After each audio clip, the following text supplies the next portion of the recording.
जंगल में गर्मियों का मौसम चल रहा था। उस जंगल में एक आम का पेड़ हुआ करता था। कई दिन हो गए थे उस आम के पेड़ को किसी ने पानी नहीं दिया था। इस जंगल में किसी को भी मेरी फिक्र नहीं है। बस जिसे देखो वो बड़े मजे से आम खाने के लिए मेरे पास आ जाते हैं, परंतु मैं इतना प्यासा हूँ। मुझे तो यहाँ पर कोई पानी देने वाला ही नहीं है। अगर समय पर मुझे पानी नहीं मिला तो मैं सूख कर मर जाऊंगा। यहाँ पर कोई है तो मेरी आह पुकार सुन लो, मेरे पास आ जाओ, मुझे पानी दे दो। मैं बहुत प्यासा हूँ, पानी ना मिला तो मैं मर जाऊंगा। कोई है इधर जो मेरी मदद करेगा? कोई है? ऐसे वो दुख भरी आवाज में आम का पेड़ अपने आंखों में आंसू लिए हुए मदद की गुहार लगा रहा था, परंतु वहाँ पर कोई पक्षी न कोई मनुष्य उसकी आवाज सुनने वाला था। गुड़िया खेलने के लिए अपने घर से बाहर निकलती है। वो एक पेड़ के पास खेल रही थी। उसे अचानक किसी के रोने की आवाज आती है। अरे, यहाँ पर तो किसी के रोने की आवाज आ रही है, परंतु मैं कैसे पता लगाऊं कि यहाँ पर कौन रो रहा है? ऐसा कहकर गुड़िया वहाँ से उड़ती है और उस पेड़ के पास जाती है जहाँ से गुड़िया को रोने की आवाज आ रही थी। गुड़िया को वहाँ पर आम का पेड़ अपनी आंखों में आंसू लिए हुए नजर आता है। ये देखकर गुड़िया उस पेड़ से पूछती है, पेड़ अंकल, आप क्यों रो रहे हो? आपको क्या हुआ है? प्यारी छोटी सी चिड़िया, मैं इसलिए रो रहा हूँ कि मुझे प्यास लग रही है। बहुत दिन से किसी ने मुझे पानी नहीं दिया। मैं प्यास से तड़प रहा हूँ पर मेरी कोई मदद ही नहीं कर रहा। ये तो आपके साथ बहुत बुरा हो रहा है। पेड़ अंकल, आप चिंता ना करें, मैं आपके लिए पानी लेकर आऊंगी और आपको पानी दे दूंगी। तुम मुझे पानी लाकर कैसे दे सकती हो? तुम तो इतनी छोटी हो और देखो तो तुम्हारे पर भी इतने छोटे छोटे हैं। मुझे नहीं लगता छोटी सी चिड़िया कि तुम इतना पानी ला सकती हो। पेड़ अंकल, माना कि मैं बहुत छोटी हूँ, लेकिन मेरे मम्मा पापा ने मुझे मुश्किल के समय पर दूसरों की मदद करना सिखाया है। मैं कोशिश करूँगी, मुझसे जितना हुआ उतना पानी मैं लाकर आपको दे दूंगी।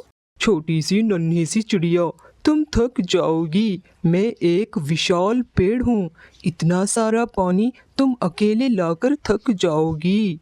फिर गुड़िया पेड़ की ऐसी बात पर कोई जवाब नहीं देती। वो खामोशी से वहाँ से चली जाती है। चिड़िया छोटे से मटके में पानी लाकर आम के पेड़ को पानी देना शुरू करती है। इस तरह से गुड़िया बहुत बार पानी लाती है और आम के पेड़ को पानी दे देती है।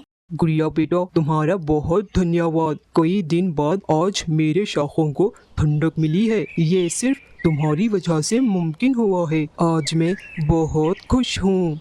पेड़ की बातें सुनकर गुड़िया वहाँ से चली जाती है और अपने मम्मा पापा को सारी बातें बताती है। देखा रानो, मेरी बेटी गुड़िया कितनी बहादुर है। वो अकेले ही इतने बड़े विशाल पेड़ को उसने पानी दिया है। तुमने पेड़ की मदद करके बहुत अच्छा काम किया है गुड़िया बेटा। और जो किसी के साथ अच्छा करता है उसके साथ हमेशा अच्छा ही होता है। देखना गुड़िया बेटा, तुम्हें इसका फल जरूर मिलेगा। हाँ गुड़िया बेटा, आपकी बातें सुनते सुनते समय काफ़ी हो गया है। रानो, मुझे अब काम पर जाना चाहिए। मैं काम पर जा रहा हूँ। आज मैं बहुत लेट हो गया हूँ। छम सेठ तो हमेशा गुस्से में ही रहता है। पता नहीं वो मुझे कब काम से निकाल देगा। ऐसा कहकर पापा चिड़ा काम पर चला जाता है।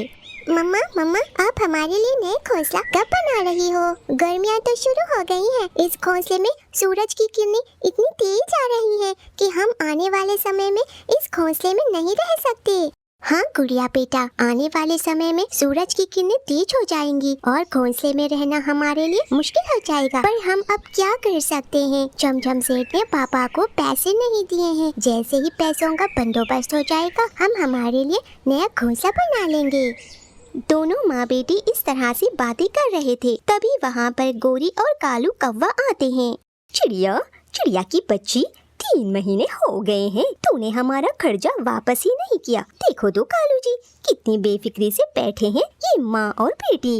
गोरी बहन, मैं तुम्हारे पैसे जल्द ही वापस करूँगी। जैसे ही टुन्नू जी घर आएंगे, मैं तुम्हारे पैसे वापस लाकर दे दूँगी। ठीक है चिड़िया, मैं तेरी इस बात को मानकर यहाँ से जा रही हूँ। तुझे तो पता है बाहर गर्मियाँ तेज हो गई हैं। ऐसे तेज गर्मियों में सर पर छत न होने का अंजाम तुम अच्छी तरह से जानती हो। ऐसा कहकर गोरी और कालू कौवा वहाँ से चले जाते हैं। मम्मा, गोरी आंटी ने ऐसा क्यों कहा? वो आगे क्या करने वाली हैं? गोरी और कालू कौवा तो बहुत जालिम पक्षी हैं। वो तो कुछ भी कर सकते हैं। बस भगवान करे छमछम से पापा को पैसे दे दें तो हम गोरी और कालू अंकल को पैसे वापस लौटा देंगे। इधर दूसरी तरफ टुन्नू चिड़ा छमछम सेठ के पास से पैसे लेकर अपने घर वापस आ रहा था। बीच रास्ते में उस पर एक जालिम चील हमला कर देती है। टुन्नू चिड़ा वहीं पर गिरकर मर जाता है। ये सब अपनी आँखों से कबूतर देख लेता है और वो जाकर चिड़िया को बताता है। चिड़िया चिड़िया, तुम्हें पता है क्या हुआ है? तुम्हारे लिए बहुत ही बुरी खबर है। मुझे नहीं समझ आ रहा मैं तुम्हें कैसे बताऊं बहन। कबूतर भैया, क्या हुआ है? ये सब क्या बातें कर रहे हो? साफ साफ बोलो, क्या हुआ है? मेरा दिल बैठा जा रहा है। कैसे बताऊं चिड़िया बहन, बात ही कुछ ऐसी है। खैर, बात तो तुम्हें बतानी ही होगी। जब मैं घर वापस आ रहा था तो मैंने देखा कि एक भयंकर चील ने टुन्नू चिड़े पर हमला किया था और टुन्नू चिड़ा वहीं पर गिरकर मर गया। अब तुम्हारा पति उस दुनिया में नहीं रहा। तुम्हें अब हिम्मत से काम लेना होगा बहन। ऐसा कहकर कबूतर वहाँ से चला जाता है। वो दोनों माँ बेटी बहुत ही गमगीन हो जाते हैं और रोने लगते हैं। हे भगवान, ये क्या किया? आपने मेरे पति को छीन लिया। अब मैं कैसे अपने बेटी की परवरिश करूंगी? मैं कैसे अपने बेटी को एक अच्छी जिंदगी दूंगी? टुन्नू जी, आप मुझे छोड़कर क्यों गए? मम्मा, मम्मा, मैं अब पापा से कभी नहीं खेलूंगी। अब पापा कभी वापस नहीं आएंगे। मम्मा, पापा वापस नहीं आएंगे। पापा लौट आओ ना। पापा लौट आओ। ऐसा कहकर गुड़िया रोई जा रही थी। सुबह हो जाती है। गोरी और कालू कौवा अपना खर्चा वसूल करने चिड़िया के घर के पास जाते हैं। चिड़िया, हमने सुना है कि अब तुम्हारा पति इस दुनिया में नहीं रहा। तुम तो हमारे पैसे वापस देने से रही। तुम हमें कोई पैसे वापस नहीं करने वाली हो। अब हम तुम्हारा ये घोंसला तोड़कर जाएंगे। कालू भैया, मुझ पर थोड़ा सा रहम करें। मेरी एक छोटी सी बेटी है, मैं इसे कहाँ लेकर जाऊंगी? मेरे सर पर तो छत भी नहीं है। प्लीज प्लीज मुझ पर रहम करो कालू भैया। मैं आपके पैसे लाकर दे दूंगी। मेरे घोंसले को मत तोड़ना। चिड़िया, ये प्लीज व्लीज से कोई काम नहीं चलता। 3 महीने हो गए हैं, तुमने अब तक 1 रुपया भी वापस नहीं किया। तुम पर हम कैसे विश्वास करें कि आगे जाकर तुम हमारे पैसे वापस भी दोगी?